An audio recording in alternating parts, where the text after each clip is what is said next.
$500, the price of a single scratch. But that thin line turned into a crack that split a life, a family, and an entire city. The Valet. Las Vegas glittered in neon, but the underground garage of the restaurant had its own laws. The hum of fans, the smell of gasoline, and a broken remote with a loose button that only worked if you smacked it with your fist. The valets killed time by arguing. That night, two of them were heatedly debating which ketchup was better, Heinz or Hunt's. Carlos listened with half an ear, routinely taking keys and parking cars. The bustle of wealthy clients seemed like an endless movie in which he was always a background actor. One character in particular annoyed him, Mr. Henderson. Over 60, suit stiff as cardboard, smile like a poker player's. His BMW gleamed as if every bolt had been polished with champagne. Before handing over the keys, Henderson always wiped the chrome with a spotless napkin, muttering, "Discipline of shine." He inhaled the scent of mint candies as if testing the freshness of his own breath. He never tipped. Never. That evening, when he handed his keys to Carlos and walked toward the dining hall, everything blurred together. The ketchup debate, a call from his wife about rent or his son's request for new sneakers. Carlos pulled an old work glove from his pocket, slipped it on. "No greasy fingerprints," he muttered with a smirk. The metal edge of the key slid along the BMW's door. A thin scratch, almost invisible. The ritual lasted a second. He straightened, studied the car the way a surgeon inspects a stitch, and walked back, hiding his hand in his pocket. No one noticed. The guard dozed by the elevator. His colleagues argued that Heinz has the better vinegar bite. Inside, Carlos felt a strange warmth. Not revenge, not triumph, just a small, ridiculous justice. He didn't know that this silly scratch would be the beginning of a long fracture. And the fracture would split not only someone else's door, but his own life. A few days later, Henderson showed up at the restaurant again. He handed over the BMW keys with the same indifference, but lingered at the counter. Tonight, he seemed in the mood to talk. "Have you ever stayed at the Bellagio?" he asked quietly, not looking directly. "Their towels are dreadful.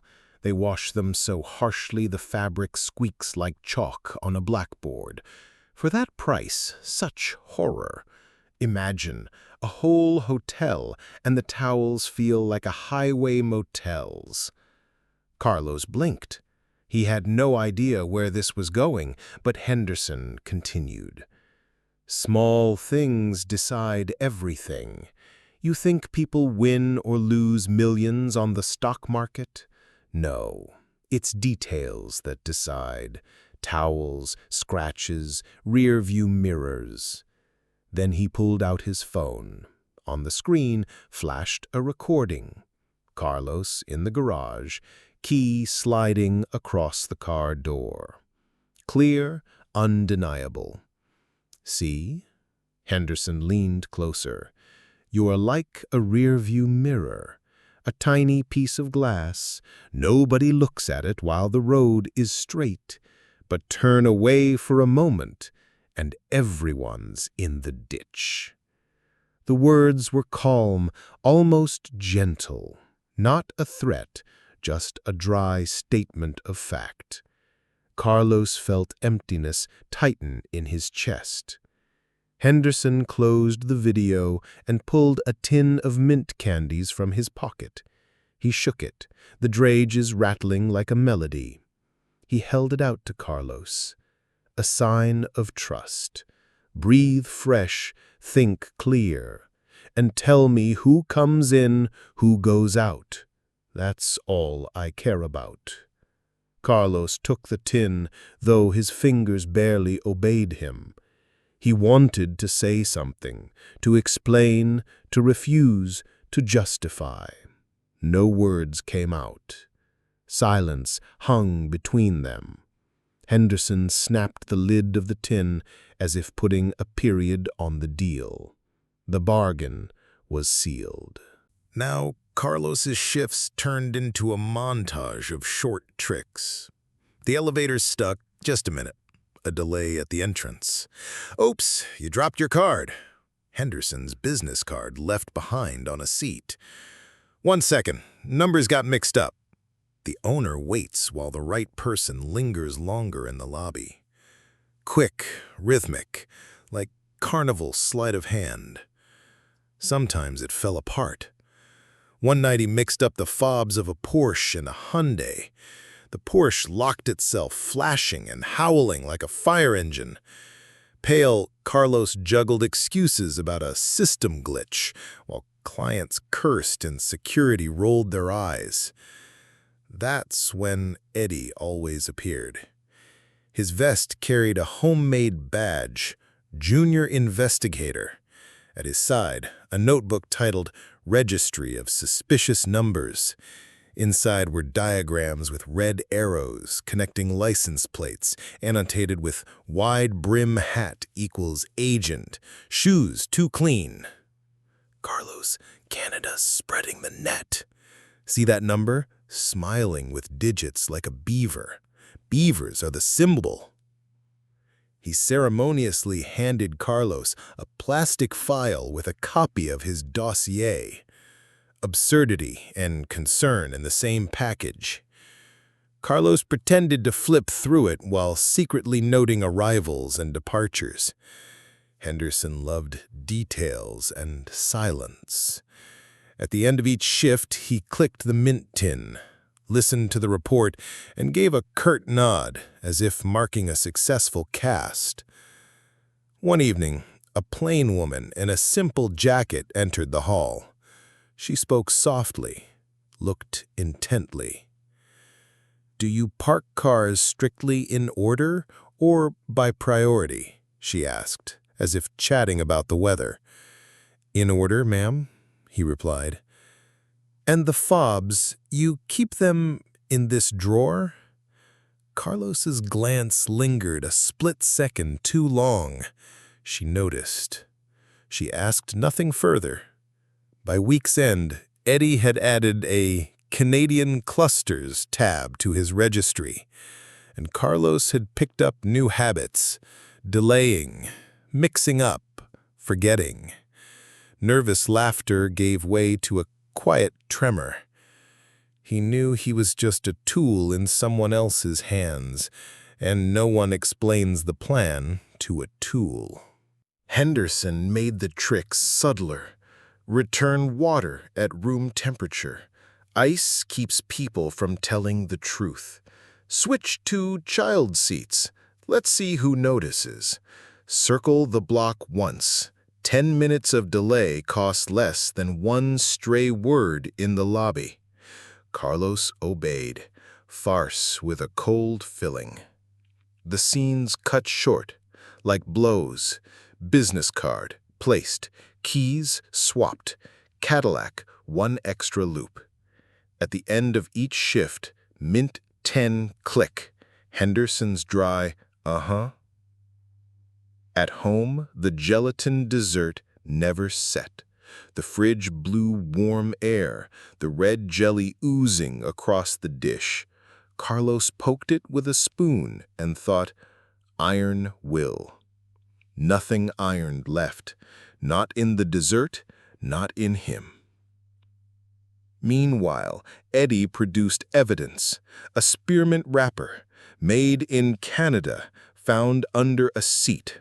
See? The mint guides us. Supply chain. His eyes blazed. I mapped the flavor mixing network. In his notebook, more arrows, beaver doodles, maple leaves, absurd outlines that somehow made the world feel logical. The woman in the jacket returned, This time official. Badge. Soft voice. How long have you worked here? Who lingers at the counter most? You fish? In Minnesota, walleye bites on a lure if you keep quiet. Her fishing talk flowed like water. Between pauses, she planted precise questions. Carlos answered briefly, but felt her piecing him together. At the exit, Eddie whispered, I pegged her. She's from their lair too, but the southern one. Not Canada, Minnesota. Thin line, but I know my beavers. Carlos gave a hoarse laugh, then shut up. The laugh sounded like confession. By evening, Henderson sent 3 more errands. The price of silence grew, like a hotel bill, every napkin a separate line. The checks became visible. Men in suits ate without appetite, spoke of weather in thermoses. One stopped Carlos at the counter. Your coffee's better than my cocoa, he smiled, shaking a massive thermos. My wife makes it with cinnamon. Tackle's important too, you know. Wrong line, the fish slips away. Between cocoa and tackle hid steel-edged questions. Who comes most often? Where the priciest cars park? Who lingers at the entrance? Henderson, in a separate room, mused about towels. Triple fold. What's hard? Corner in, diagonal, then a tight roll. Otherwise the fabric looks sad. He demonstrated sad fabric with his fingers, making the clerk almost drop his pen. Style never surrendered. They sat Carlos opposite the same female agent, now in a suit, same calm voice. Remember the Cadillac with the child seat? Who asked for room temperature water? You fish? You've got a spinner's grip, I saw. The pauses hung heavy, like damp towels. He answered, and in every word he heard the snap of an invisible thread. In the corridor, Eddie tried to assist the investigation.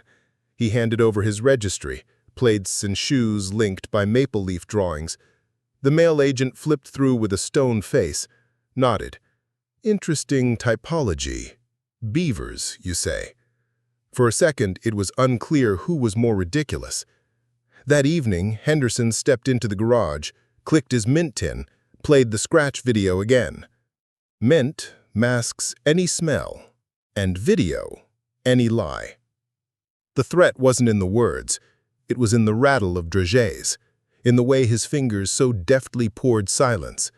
Between the agent's gentle persistence and Henderson's velvet cynicism, Carlos felt like a bumper pressed between 2 concrete posts. One push forward, and the metal would crack. The raid began routinely.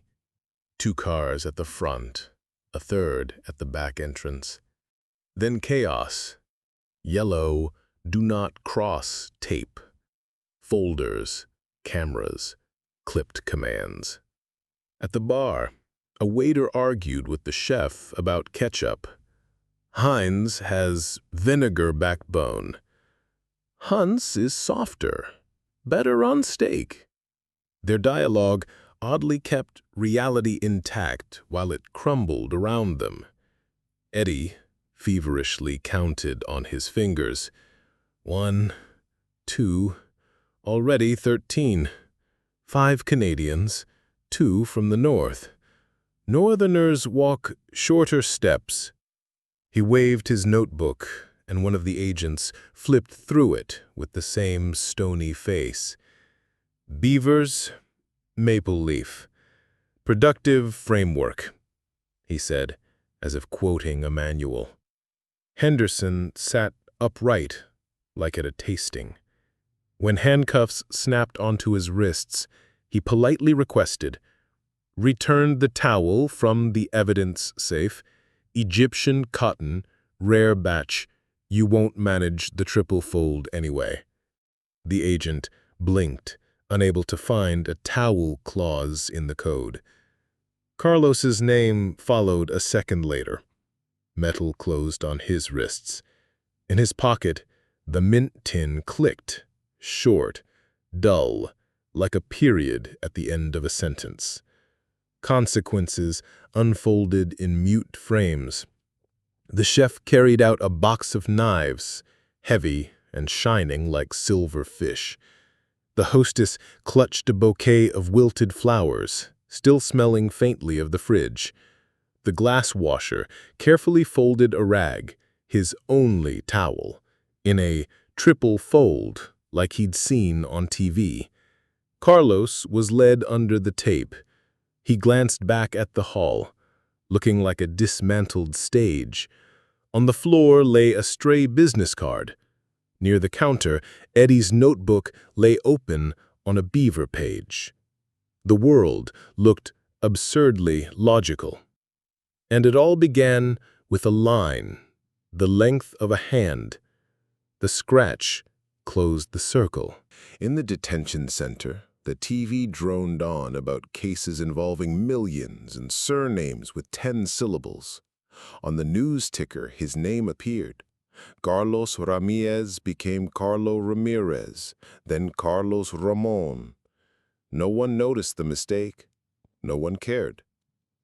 On the bunk lay a clear bag of personal items, worn wallet, apartment keys, old notebook, and the tin of mint candies, almost empty. The guard, collecting the bag, tossed the tin in his hand and smirked. "Mind if I take one?" Carlos nodded. The lid snapped open, the sound echoing through the room. Everything had boiled down to that absurd gesture, sharing the last candy, like a snack at a party no one wanted. The next day, he was handed a short note, neat feminine handwriting, a date, and one line. Details decide fates. No signature, but he knew at once who it was from. The agent with the soft voice and fishing stories, a moral compass in a world where everyone had lost theirs. Carlos sat thinking of towels, mint candies, and the scratch that started it all. A line 10 centimeters long had split his life like a crack through glass.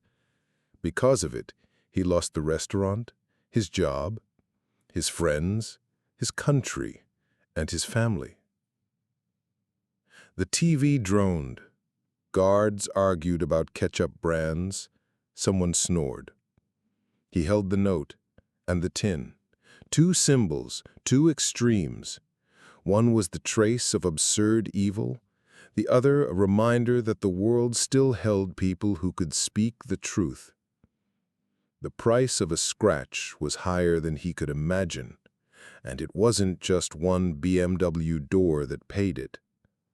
Everyone did.